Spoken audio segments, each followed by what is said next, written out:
Makakapanood ng video na to, this message is for you. So, I got the download from the universe recently habang nag-livestream ako at gusto ko siyang sabihin dito sa YouTube channel ko. But anyway, 2025 is a year of revelations and a year of harvesting. So anyway, dun sa makakapakinig ng video na to, at especially if in a relationship, ngayong last week ng January or first to second week ng February, basta tong early months ng January, may revelation regarding sa partner mo. So anyway, it's either ganito lang, tatlo. Ulitin ko yon. Nasabi ko na to sa live, pero yung tatlong yon is, it's either may malalaman ka na ginawa ng partner mo sa'yo before. So, regardless kung good or bad, depende sa'yo kung tatanggapin mo siya or mas magtitibay kayo. So, ibig sabihin, may ginawa siya dati, tapos ngayon mo malalaman. It's either good thing or bad thing, I don't know. So, pangalawa is, mas magiging seryoso sa'yo yung partner mo ngayon. Yung mga dati mong hinihiling sa kanya, ngayon niya gagawin, na hindi mo kailangan magmakaawa, hindi mo kailangan ng paghahabol. As in, sobrang natural na parang alam na niya na ikaw na yung the one. So ngayon yung taon na yon na mararamdaman niya na ikaw yung the one niya. Nag-uumapaw na yung pagmamahal niya sa'yo na tipong hindi niya kaya nang wala ka sa buhay niya. So pangatlo is dahil nga sa matagal na niyang na-realize na ikaw na yung the one, is either may magpo-propose sa'yo ngayong early months of 2025. I don't know, girl. Pero kung sino man itong kinakausap ko, yun yung possibilities. Na yung pangatlo is proposal. It's either may engage ka. Kasi super mahal na mahal ka ng partner mo or whatsoever. Ganon yung energy. So anyway, pagtitibayin naman kayo, no? So nasa sa inyo na lang kung may malaman ka sa partner mo or kung wala, edi mabuti. But yeah, either of the two, you have to protect your energy. At kita ko kasi na sobrang dami mong pinagdaanan ng mga nakaraang taon. Kaya strong ka ngayon. As in, super strong na kaya mo nang wala siya. Ganun ka naka-strong. So, and 2025 is full of surprises for you. Ang daming blessing monthly. As in, lalo na sa bare months. Yung mga manifestation mo, yung mga big dreams mo, yan, mangyayari siya early year before bare months or bare months. Kasi sobrang dami mong pinagdaanan before. Kinawawa ka dati. As in, pinagtulungan ka nila dati. Ang dami mong pinagdaanan. As in, na-feel ko yung energy ng collective or ng kausap ko ngayon na sobrang dark ng past. Basta sobrang dami mong pinagdaanan na hindi yan kaya ng weak-minded people. So, ibig sabihin, strong ka, kaya mo yung pinagdaanan at kaya pinili ka doon sa ganong journey.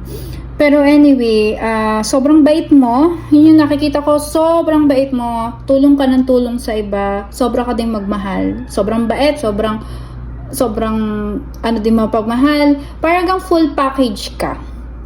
Nasa sayo na yung lahat. As in, sobrang wala nang hihilingin sa'yo. Sobrang bait mo. Kaya kahit na may nang pull back sa'yo dati, parang dinidim yung light mo ng mga nakaraang taon masyado ka na hold back.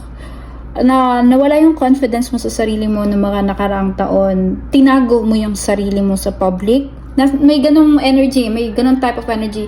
Dahil nga, I think nakapasok sa subconscious mind mo yung sinabi ng ibang tao all about you, na hindi mo kaya, na hindi posible for you.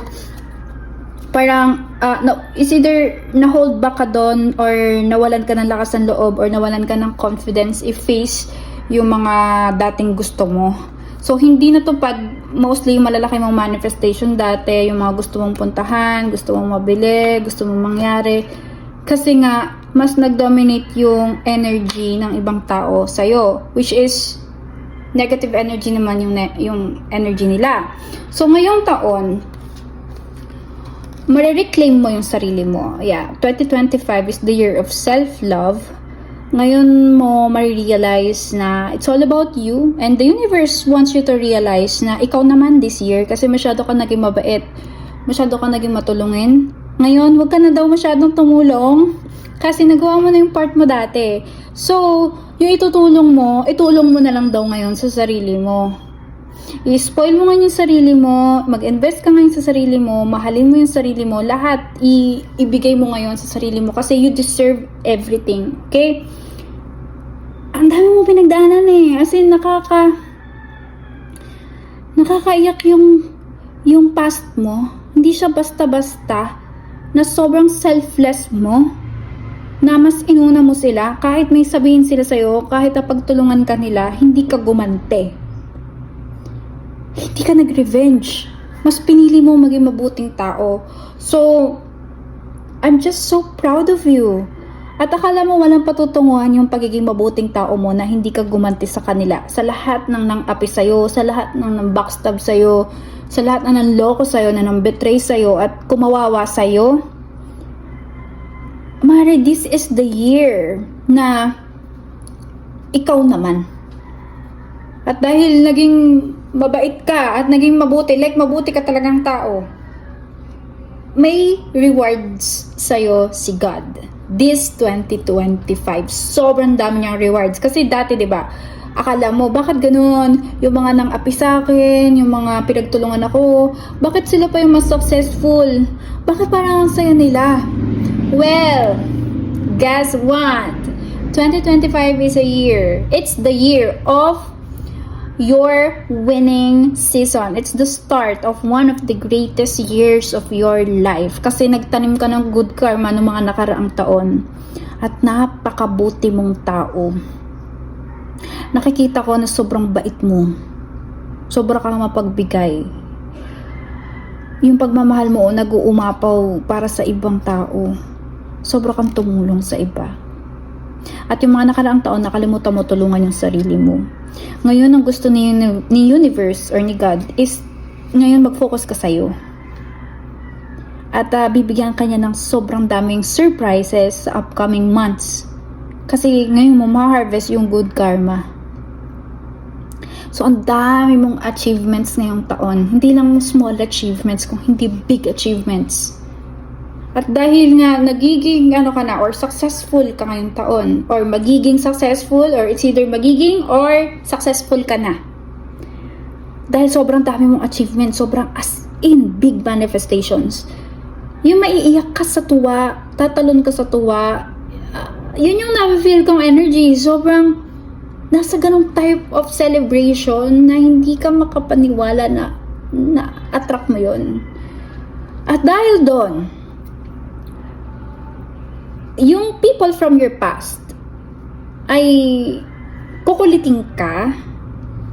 Not technically, hindi lang sa hindi to romantic I mean, people na naging parte ng past mo, na sila yung taong nag-dim ng light mo, sila yung taong hindi naniwala sa'yo, sila yung taong kumawawa sa'yo, or sila yung taong tinatwa ka. Yung parang ginawa ni Judas kay Jesus Christ nung ipapako siya sa krus, itinatwa niya si Jesus Christ. May mga ganong tao around you dati na paragang nahihiya sila na kilala ka nila, or hindi sila proud na kilala ka nila, or itinatanggi nila, or basta hindi ka included lagi sa conversation. Yung napipick up ko, lagi ka na-OP. Tapos pagka about sa'yo, parang ayaw nila pag-usapan. Yun yung nakikita ko, yung hindi sila proud dati na friend ka nila, or kilala ka nila. I don't know, yun yung nakikita kong energy. And ngayong taon, makukuha mo yung good karma na dahil naging mabuting tao ka sa kanila, kahit ginanong kanila. And guess what? Yung mga taong nang ganun sa'yo dati, yun na nga, babalik sila kasi nga successful ka ngayong taon. Gusto nilang magkaka-gain ng access sa'yo gusto nila yung energy mo ngayon kasi sobrang liwanag ng aura mo, Mare. Dahil ang buti mong tao, as in, gusto nilang mabahaginan ng blessings mo na nakukuha ngayon. Basically, ganun. Gusto nilang ma-imitate yung kung paano ka naging successful ngayong taon.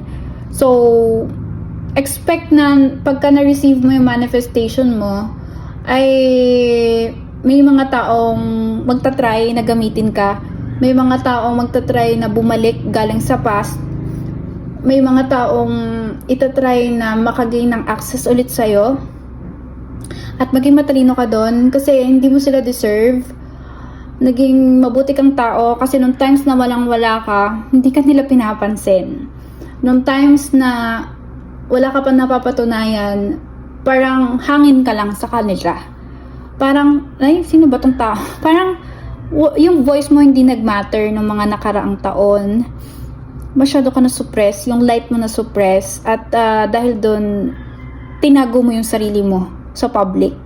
Pero ngayon, ang gusto ni Universe is ibalik mo yung sigla mo. At bibigyan kanya ng madaming opportunity at blessings para mas mailabas mo pa yung sarili mo. Maging malaya ka ngayong taon at magawa mo yung mga gusto mong magawa. Ganun kanya kamahal. Ganun kanya kamahal. Hindi kanya pababayaan ni God or ni Universe. Ganun tago sa kanya. This is all about you. This year is all about you. Ma-reclaim mo yung power mo this year. At sobrang laking glow up like all aspects of your life. Financially, mentally, spiritually, physically, financially. Lahat ng yan. At hindi ka na ngayon magtatago. Hindi mo na itatago yung sarili mo kasi gusto ni Universe na yung light mo is maano sa public. Ma-expose to sa public. Yung, kumbaga, yung mga taong nang down sa'yo before, magugulat sila kasi yung pangalan mo ngayon, umiingay in a good way. So, madami kang ma-inspire dahil sa success mo. As in, kaya nga nila nalaman yon, kaya nga sila ulit nag-reach out sa'yo. Kasi, dahil sa pagiging successful mo, sa achievements mo, ang daming na-motivate. Then, ang dami mo natulungan na souls, na spirits, or whatsoever na maniwala ulit sa sarili nila. And they will try to imitate you, pero they cannot. Hindi ka nila magagaya. Okay? Hindi ka nila magagaya. Hindi sila magtatagumpay. Kasi this year, this is the year of their karma. Yung mga taong umaway sa'yo, yung mga taong nang backstab sa'yo, yung mga taong tinatwa ka. This is the year of their karma. Yun yung nakikita ko, ha. And this is your year. Dahil hindi ka nag-revenge. Dahil tiniis mo lahat. Dahil naging mabuti kang tao. Akala mo walang patutunguhan yung ginawa mo, pero ngayong taon, maiiyak ka sa sobrang ganda ng taon na to. Sobrang daming manifestations, sobrang daming surprises na nag-aantay sa'yo. Siguro sa ngayon, January, February, purging lang. Purging, tinatanggal yung mga hindi align sa future mo. So, kumapit ka lang itong early months. Pero rest assured, wala kang hawak na tarot cards, ha. Tignan mo to. Ayan, o. Bookmark ko to. Hindi to tarot cards. Bookmark sa book. Ano? Bookmark sa book. Fully book, ayan.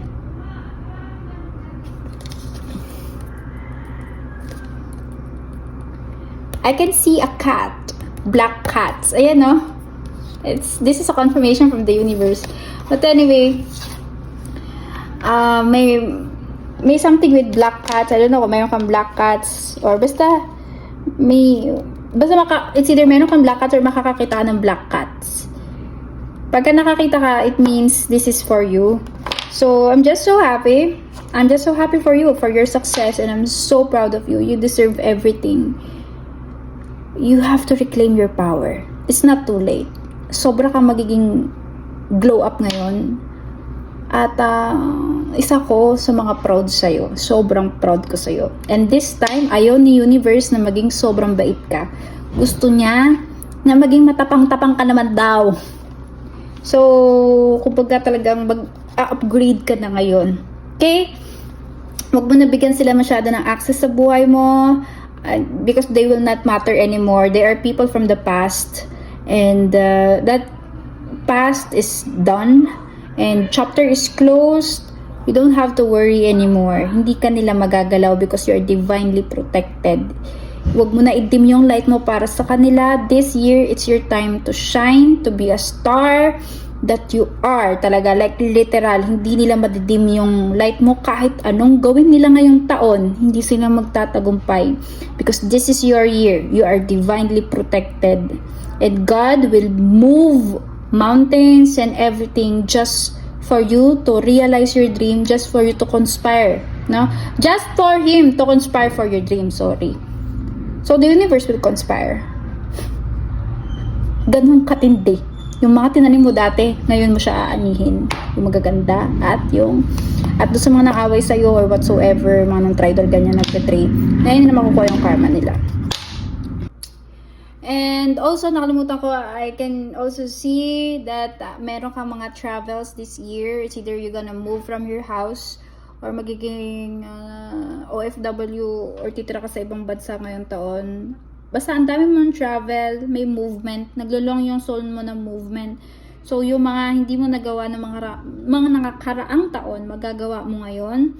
So, nakakakita ko na basta ang dami mong travel yung like yung luggage mo, laging gamit na gamit. And, gonna live your best life. Or it's either move ka ng bahay nyo, titira ka sa bago mong bahay, or you will live independently this year and you're gonna have a car. Basta all about movement, no? It's either doon sa mga sinabi kong yon mangyayari sa'yo ngayong taon. Okay? Expect that. Thank you so much for watching. Congratulations. Bye!